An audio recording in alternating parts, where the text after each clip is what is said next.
Welcome to the Mondoweiss podcast. At Mondoweiss, we cover the movements, activists, and policymakers who affect the struggle for freedom in Palestine. I'm Dave Reed. Ahmad Abuznaid was recently named the executive director of the U.S. Campaign for Palestinian Rights. In the wake of Trayvon Martin's murder in 2012, Ahmad co-founded the Dream Defenders. He has interned at the International Criminal Court, presented before the United Nations Human Rights Committee, and was the director of the National Network for Arab American Communities. Michael Arria and I spoke to him about the future of the Palestine Solidarity Movement, challenges to expanding BDS work, and how the U.S. Campaign for Palestinian Rights is engaging with Jewish anti-occupation groups. Ahmad, welcome to the Mondoweiss podcast. Hey, thank you, Dave. Thanks, Michael. You were born in Jerusalem, you lived there for the first year of your life, and then you came to the United States. You returned to Palestine when you were 7 years old, and you've said that period pointed you towards social justice organizing. What was your life like as a young child in Palestine? Yeah, absolutely. I mean, these are really formative years for all of us, and that's probably what your therapist will tell you too. At 7 years old, my parents decided we should travel back to Palestine. Really, my father at that time was living in Hebron and Khalil. He was a professor at Jamiat al-Khalil or Hebron University.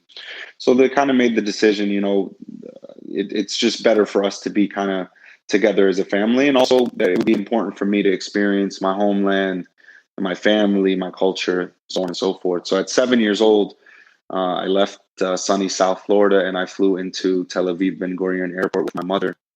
I was really excited to see my dad, who I hadn't seen for a few months at that point.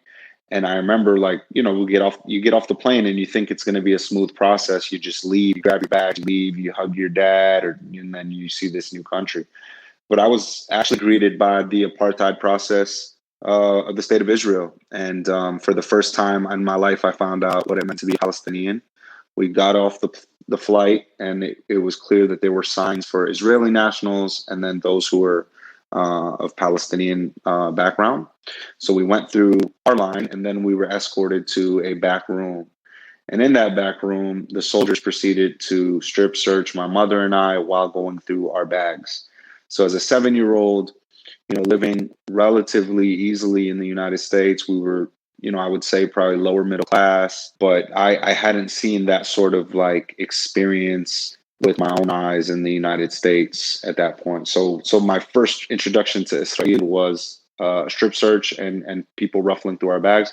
And this was after we had landed. So, I mean, the reality is, we had already went through U.S., customs at that point or travel searches at that point. And so that was my first experience. And over the years, I mean, several things stick out. One of the daily experiences was just checkpoints because I went to school my first 2.5 years in Al-Khalil, in Hebron. I lived in Hebron, and it was 2.5, 3 years. I'd go through checkpoints routinely every single day. Checkpoint. That was very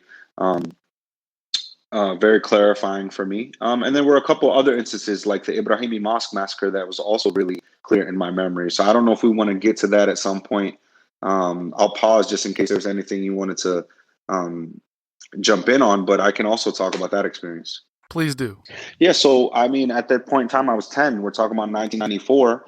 And, again, really being a young kid who at that time doesn't understand systemic discrimination. You still don't know the layers and the levels to it. And so I remember after we had heard about the massacre where a settler from Brooklyn walked into the Ibrahimi Mosque in Hebron near the old city, and he massacred 30 worshipers during the holy month of Ramadan, during morning prayers, injured so many others.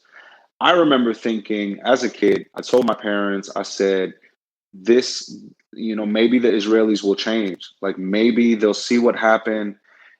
Public, I didn't say the words public opinion, but I was thinking maybe public opinion would shift.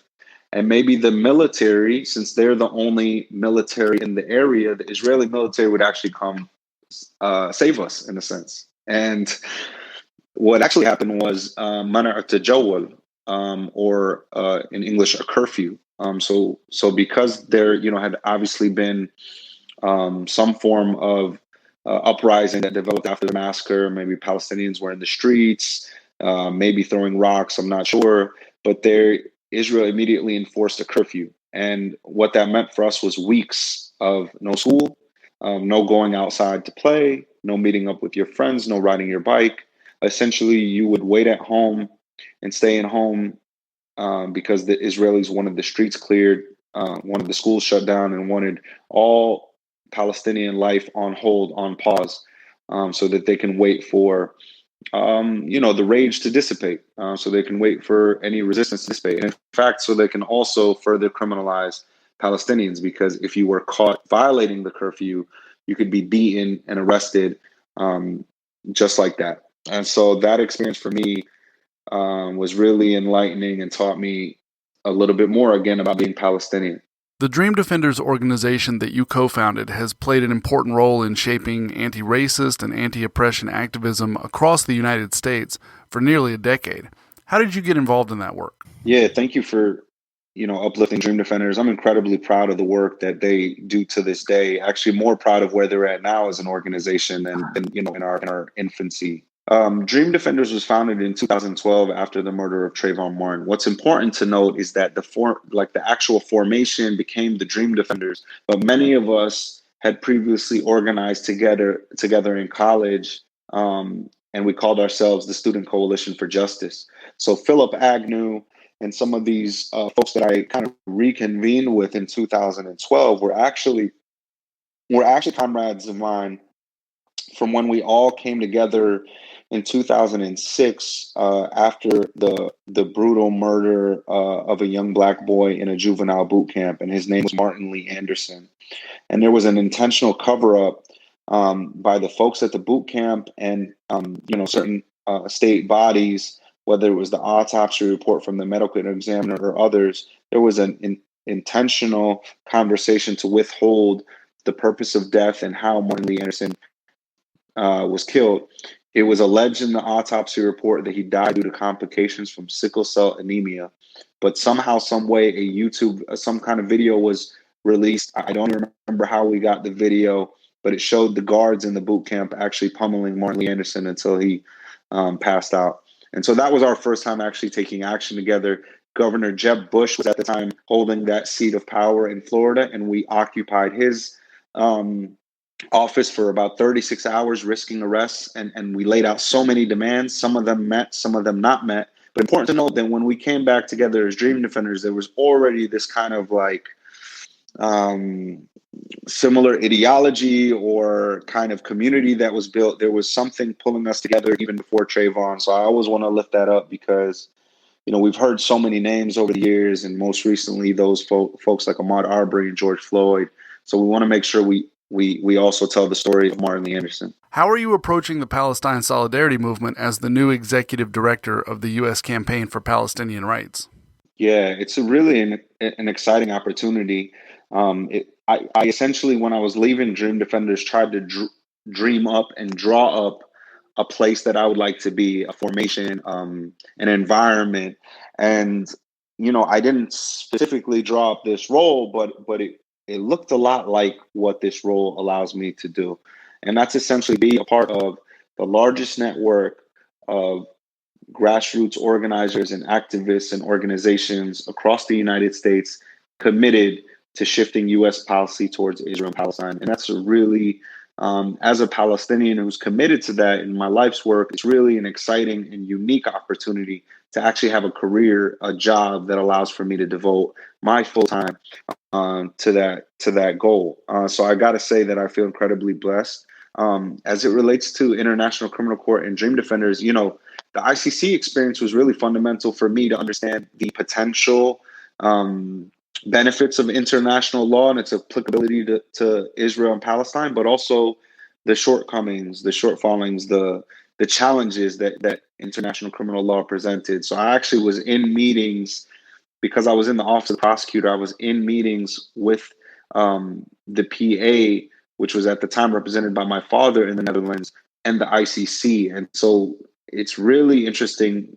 We're in 2021 now, but in 2010, I was an intern, and they were grappling with the question of can Palestinian territories be a part of a jurisdiction that the ICC would then, have some sort of accountability or legal structures over it. So to now in 2021 see the ICC finally rule that yes, in fact, since Palestine is a signatory, we do in fact have jurisdiction, affirms what I knew then and what I know now, is that these legal structures are tools that we need to utilize, but they're slow wielding and slow turning tools. And I knew at that moment, because interestingly enough, at that moment, I was imagining, when I signed up for the internship, I was imagining that like one day I'd like to actually be the prosecutor taking Benjamin Netanyahu to task. But what I started to learn, while during my internship there and in these meetings between the PA and the ICC, was that I actually saw a better, more impactful role for myself in the movement. I thought that, going back to being one of the agitators on the outside, going back to being a part of a community that was demanding better, a part of a community that was holding different structures accountable, was more in line with my purpose.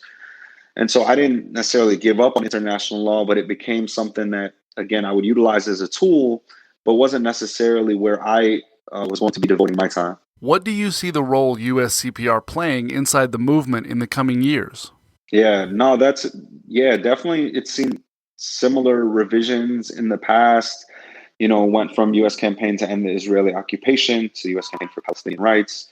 And I think that's more in line with what we need to present these days, which is more of an affirmative vision for what we'd like to see. We can continue to counter all of the Israeli talking points. We can continue to oppose the occupation and the apartheid structure. But also what's incumbent upon us as Palestinians is to, promote a vision of what the future could look like. And that's what's really exciting about the U.S. campaign for Palestinian rights, or the acronym USCPR, is we get to be a part of crafting that vision along with Palestinian-led organizations and solidarity organizations in the United States, united around a common goal of shifting U.S. policy. And I think that's incredibly important for us to recognize our positionality. While I'm Palestinian, born in Jerusalem, I have a Hawiyya, I have Palestinian citizenship, so I'm as Palestinian as we come. I'm also positioned as a U.S. citizen, and that offers obviously certain privileges and certain sets of responsibilities. So I think for me, what I get really excited about is USCPR is this doesn't need to be while it is right now a Palestinian-led org, it doesn't need to be a Palestinian-led org. It doesn't need to be an org made up primarily of Palestinians. It should be an org that centers Palestinian voices and centers Palestinian demands. But also, this is a movement that is reaching out to all facets of society here in the United States of America to discuss common injustices and oppressions that we see, whether it's the police exchange programs, or it's the silencing of dissent, or it's the targeting of our institutions through projects like lawfare, or these anti-BDS laws. We continue to see that there's some parallels in the limitation of our free speech, in the criminalization of our actions, in the targeting of our activists and our organizers. And so we, as the U.S. campaign, get to be a part of these conversations to promote a vision of justice for all. And we've started to build coalitions with that sort of framing, where we talk about not just, the Israeli occupation and how militarization there has impacted Palestinians, and our tax dollars are a part of that, but how our U.S. tax dollars here are being used to proliferate militarized police forces. And that conversation actually, I'm sure it existed, way prior, but for me as a Palestinian involved in this movement, I have to also refer back to that Ferguson moment, because in 2014, when those connections were being made between activists on the ground in Ferguson, activists on the ground in Palestine, they were talking about tear gas. So really the core of what they were talking about was militarization and occupation of communities. And the Ferguson community even used those terms of occupation. And that's not the first time that Black radicals on the left have described the presence of police forces as an outright occupation. So I think we have so much to discuss.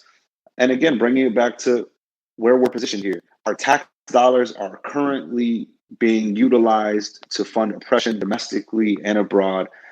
as U.S. taxpayers, as U.S. citizens, as folks domestically situated in this country, what are we going to do about it? And I'm excited that there's a political moment here where these questions are being asked. Maybe not by the entire political apparatus, but there's a few folks here and there that are coming into the office now, folks like the squad and the folks who are kind of that same ilk. And that's an extremely exciting moment to not only be involved in the Palestinian solidarity movement for justice, but the movement for justice overall in this country. So in recent years, we've seen BDS gain more attention, and there's actually polling that shows support for that movement continues to increase. It's interesting. We cover a lot of polling that suggests it's increasing among voters, despite the fact that it's obviously not increasing, or you don't see a lot of Democratic politicians supporting the movement, but you do see people who vote for Democratic politicians increasing their support for it. At the same time that we've seen the movement grow more popular, we've seen more crackdowns, which you just mentioned, legislation. We've seen vast crackdowns on college campuses, which were kind of greenlit even more so during the Trump administration. If you could just speak to how you perceive the current state of the BDS movement and how you see those boycott efforts connecting to your mission within your own organization. I think what's interesting is that, I think led by the squad, and after that Ilhan Omar controversy, there was kind of a push, almost a united push around supporting the right to boycott. And so I think it's super interesting. We're in a moment where clearly those folks who would call themselves progressives, and even those on the conservative side, have no issues with boycotting in general. The issue is when it's attached to Israel, because of course, this quote unquote sacred relationship that these moderate or status quo elected officials are seeking to continue. But it's also, of course, the work of, all of the disingenuous folks who have tried to paint BDS as a hateful movement, when in reality, again, it has, committed to nonviolent approach. It is an approach that has brought together all segments of Palestinian civil society. It is an approach that lays out clear targets, backed up by clear reasons that in no way, shape, or form are anti-Semitic. And so those are some real challenges. I think there's still a great opportunity to be had, especially around this conversation of medical apartheid. And now I also understand that for many, the apartheid framework is limiting, and I think that's fair. I agree that it's limiting, but it's also such a great opening to have people understand, the real dynamics at play. And so, people are outraged about this SNL joke.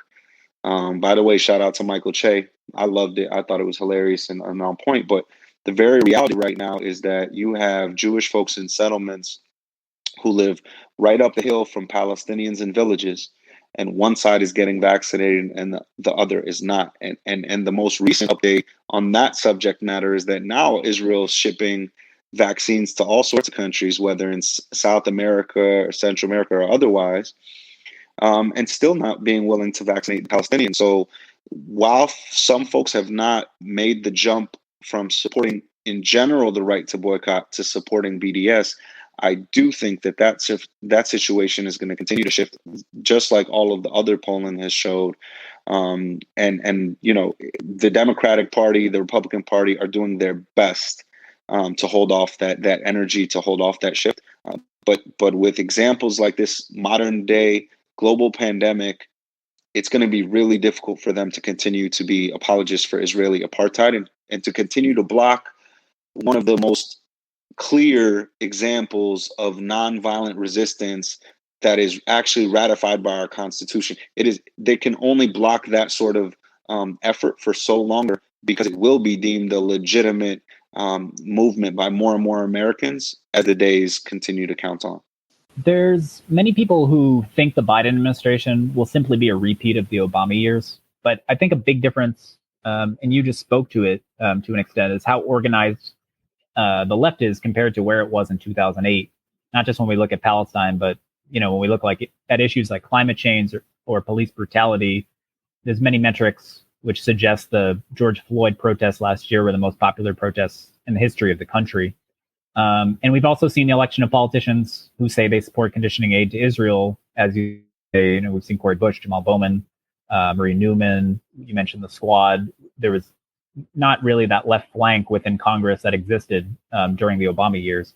I'm wondering how you see your organization's role on a political level as it relates to these developments, whether it's helping elect more people sympathetic to Palestinian rights or apply pressure to those who have already been elected. How do you see the role of your organization moving forward with this new dynamic that's kind of developed in Washington? Yeah, that's so. First off, I'll say that we've created a C4, but it's been dormant, and so we are really interested in rolling out that C4 once everything's in order to make sure that we can also be impactful from a C4 perspective. But as a C3 organization, we're really clear about the issues, the progressive issues that we're fighting for, and how they relate to a justice for all framework. And that's why I'm really excited again about this prevalence of, kind of a new left that is actually in the halls of Congress now. And I think, to your point, not only did we not have, that sort of leftist institutional power during the Obama administration, I think also Biden and Harris are a different target.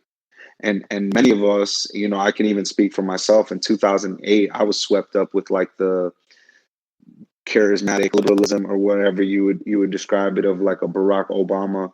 But we don't have that same sort of like cover for Biden and Harris either. Even though they just came after Trump, and I think they're really resting on anything we do is better than Trump. But the country and society is in a different place, and I think we're less willing to tolerate that sort of, anything is better than Trump perspective, even if we voted for them, right? Even if folks personally went to the polls and decided they were going to cast that ballot for Biden and Harris to defeat Trump, many of those folks are not loyalists in the same way that, folks kind of had a loyalty to President Barack Obama in 2008 and 2012. So where's the organization see itself in relation to that? I think we continue to paint a progressive vision forward for justice for all, and we also make it extremely understood to politicians on both sides of the aisle that the days of assuming that opposing the Israeli lobby means a loss are over. Those days are behind us. And so we've had recent examples where folks have actually, been willing to sacrifice some legitimate views and arguments at service of, let's say, Democratic majority for Israel or AIPAC or what have you. But again, the examples of Rashida, Cori Bush, and others are telling us that lobby is not as powerful as it used to be. And not only that, the average U.S. voter is not willing to sacrifice the values that they really hold dear, whether it's progressive values or so on and so forth. They're not willing to sacrifice that over some scuttle or scuffle over Israeli policy. The reality is most Americans are extremely ignorant of this policy, and many Americans could care less about this policy. And so it is no longer the day where they can legitimately use fear to paint a picture for these potential elected officials that if they don't move along with the Israeli lobby, their career is over. That is no longer the case, and we have to make that new reality clear to every single politician in office now who wants to stay in office, as well as those who are going to come in behind them. I just have one follow-up question to something you said. You mentioned the development of the C4. It might be a little too early to ask this, but I'm just wondering, do you have any, we've seen it just in my coverage, groups like JVP Action emerge, who's really taken a strong, endorsed candidates, backed legislation, et cetera. Is that the kind of stuff you're referencing when you say, when you allude to potentially developing like an advocacy wing for your organization as well? Is that something that you want to get involved with? That's right. Yeah, absolutely. I mean, there's just realities with a C3, and we definitely have to be safe. We again, I mentioned lawfare attacks earlier. We're obviously under suit from the JNF. I can't wait till that suit is dismissed. Inshallah, it should be. The complaint actually looks like something that would have been submitted during 1L year in law school, and the professor would have ripped up. So, but there's all these different attacks out there that really make it incumbent upon us to make sure that all the I's are dotted, all the T's are crossed before we step forward. And so that's why we haven't put out as much about the C4, but that's absolutely the direction we'd like to go, where we can, utilize and leverage the work that's being done and the relationships that, our network has in order to endorse candidates and really push, leaders that we think are going to get the job done. I'll give some background for listeners that may not know about this lawsuit. The Jewish National Fund sued the U.S. Campaign for Palestinian Rights, alleging that the group funneled money to the Boycott National Committee to be used for terrorist activities. According to the lawsuit, USCPR helped bankroll the release of balloons from Palestine. These balloons allegedly started fires and caused, quote, extreme emotional pain for residents of Israel. Can you update us on the status of that lawsuit? Well, what I can say is, again, the complaint is laughable. I want to shout out our attorneys. We have a really wonderful group of attorneys. We have one set from a firm, and I'm actually blanking on the firm's name, but I also do want to shout out CCR, the Center for Constitutional Rights, for the legal support that they've provided as well. I think that our legal support is top notch. Obviously, I'm an attorney. I don't have the level of expertise in this practice area that our attorneys are coming to the ball game with. But again, in reading their work and looking at the motion to dismiss that they drafted, I feel really, really confident that we're going to win and get this lawsuit dismissed. But with that being said, I mean, any lawyer worth their salt will tell you we can't guarantee anything. And so we really are at the mercy of the court. We'll look to see what the decision is, and we're waiting. That motion to dismiss was submitted months ago. We're assuming that things have been slowed because of COVID, but it could just be normal, caseload. What we're also interested in is going on the offensive. So once we get done, or even while we're in the midst of getting this case dismissed, we also want to continue to go on the offensive against these organizations. So that could involve countersuits, and that's something we'll explore, along with our legal team. But it also can involve, different public-facing advocacy events to let the public know what's happening and what sort of attacks we're facing, what sort of meritless attacks we're facing across the board. Because again, this is all a part of a project to silence and stifle this debate. One related note that for me comes up, and it's something that we've talked to Palestine Legal about, is this IHRA definition of anti-Semitism. This definition is obviously extremely problematic, and that's going to be a challenge we're going to be facing as the other side continues to proliferate its use. One example is we've seen it now be adopted at my alma mater from undergrad, Florida State University. And it was a part of a huge controversy on campus because there was a student leader who was actually the Senate president at a point in time, who was Palestinian, who was obviously a great advocate for Palestinian rights. And in order to stifle and limit his free speech, the student government passed a resolution adopting the IHRA definition. And we're going to continue to see those sorts of efforts emerging, not only on college campuses, but across institutions. So we have to make sure that we oppose that on all fronts. Even the debate on Facebook is happening, right? So whether we can, talk about Zionism or not, these different attacks are what I want to go back on the offensive side on, so that we can continue to shape the narrative and shape the conversation around a framework of justice and freedom for all. There is now more anti-occupation activism inside Jewish communities in the United States than ever before. As I mentioned earlier, several years ago, the U.S. campaign changed its name, partly in an effort to center Palestinian leadership. Is the movement well balanced with Palestinian leadership? Yeah, that's such a good question. I think we got to do better. One of my things that I'm really interested in, once I get some capacity to really dedicate to it is I want to reach out to all the village societies. There's a lot of Palestinian-led organizations. I'm not sure that, everyone is being brought in, in the right way, in the right vehicle, for the right role, to be activated. So one of the things I'm really excited about is just engaging all those village societies, Ramallah Club, El Bira Society, the folks from Turmus Haya. My family, like my mother's side is from Al Khalil, and my dad's side is from Dura Al Khalil. We don't have those village societies here in the US, but there's so many. Even there's like a BZ alumni group that's being built up. Like, we need to figure out how to involve all these formations so that we can, again, continue to center Palestinian voices, but also that these are folks who are passionate about the subject matter. These are folks that are ready to throw down and are willing to throw down. We just maybe, again, have not brought them into the right vehicle, the right role, offered them the right opportunity to contribute. So that's one thing I'm really excited about as it relates to the Palestinian leadership.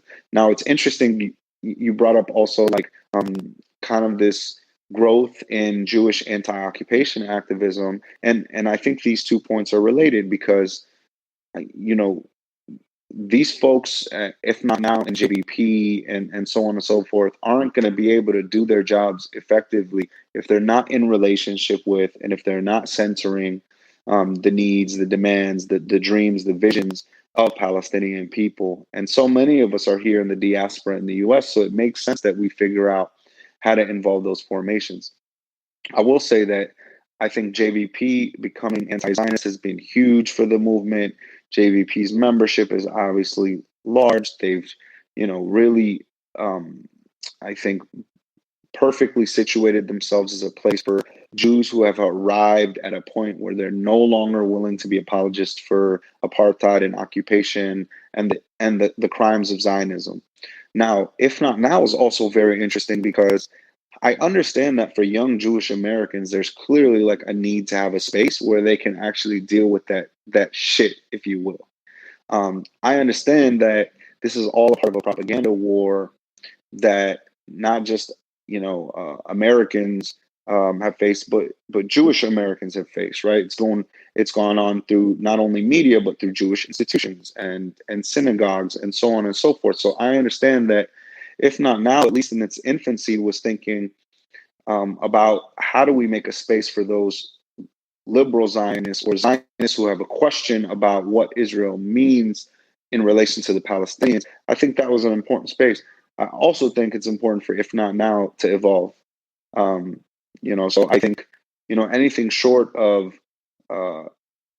real critiques of Zionism, if not outright anti-Zionism, anything outside of that is going to continue to fall short for the framework of justice that we actually need to fulfill so that Jews, Christians, and Muslims can all actually live together in peace in the Holy Land. So there's just some fundamental truths that need to be worked out.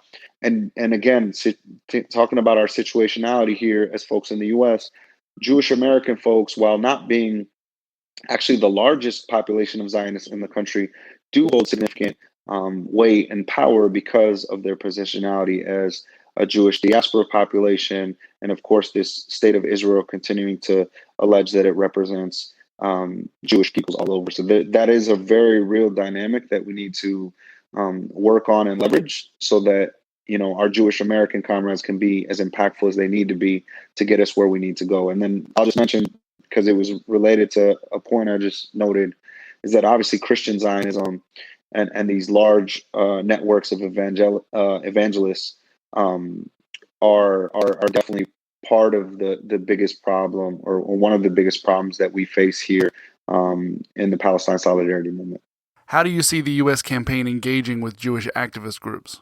I can say that, a couple folks from If Not Now have reached out in the last few months to, I think, work through the challenges that If Not Now has experienced and presented for the Palestine Solidarity Movement. Because, again, if you're not centering Palestinian voices and really taking some of the lead from Palestinian voices and Palestinian demands, then you're going to fall short of what's being called for you in this moment, where we're actually asking for you to hold your community accountable and be in solidarity with the community that's actually targeted and oppressed. And so I did make a distinction because it is a very real distinction. And I'm not suggesting that JVP has been perfect either. I'm just saying that, I think we're all making mistakes as we figure things out. We have a stronger relationship with JVP, but I'm enthusiastic that folks from If Not Now are grappling with these questions. So I have been a part of some conversations with some folks from If Not Now that are guiding If Not Now through a process right now, to examine these very questions. What is their position on Zionism? What is their position on U.S. aid to Israel in general, and not just conditioning? What is their role, in some of these different questions? And I think they're actively willing to examine that. So that's exciting for me. And again, I understand how important they are for the Jewish American community to have a space, to grapple with those questions. I also think it's important for them to make that shift, take a position against political Zionism or against, Zionism in its form, that we've seen it manifest in. And I'm excited for them to make that leap, and I hope they do. The thing about If Not Now that's different too is their dedication to direct action, right? And that's something as a Dream Defender, obviously resonates, because we did that time and time again, even dating back to the Student Coalition for Justice. So, the way JVP and If Not Now show up is also different. And so it is important to keep encouraging, Jewish American activists to take direct action, whether it's at Jewish American institutions here or even through those different birthright trips. I thought that work was really interesting. And of course, I oppose birthright as an institution. I think it's, again, a really clear example of apartheid. But I think having Jewish Americans being willing to challenge these different institutions through direct action is actually very important in this moment. At Mondoweiss, we track the tactics being employed by pro-Israel groups and pro-Israel donors to target people in the movement for Palestinian rights, and more broadly to promote an image of Israel that obscures the apartheid reality. We've written that it reeks of desperation, and it likely won't last very long against the changes in political opinion that we see happening. What should people be paying attention to in terms of how anti-Palestinian groups are crafting their messaging? Yeah, no, thanks for bringing that up. Actually, I agree with you. I don't think it's going to work long term, and it shows the desperation. But the other interesting thing that I've noticed, and I was talking about it on Clubhouse the other day. Clubhouse is this new app. I'm sure a couple of you all are on there, but there's been some really interesting conversations, obviously amongst Palestinians, amongst Arabs, amongst Muslims. I think Jews and Zionists have started to hold conversation, and then there's even been this dynamic of folks normalizing or not normalizing. And so the point I wanted to lift up is actually what's more insidious, and obviously more outright dangerous for us as a movement for justice and a solidarity movement and a progressive movement, is that some Zionists have actually really worked hard over these last couple of years to adopt progressive language that we're using on the left in this very moment. So I was observing Zionists use terminology like indigenous rights and decolonization.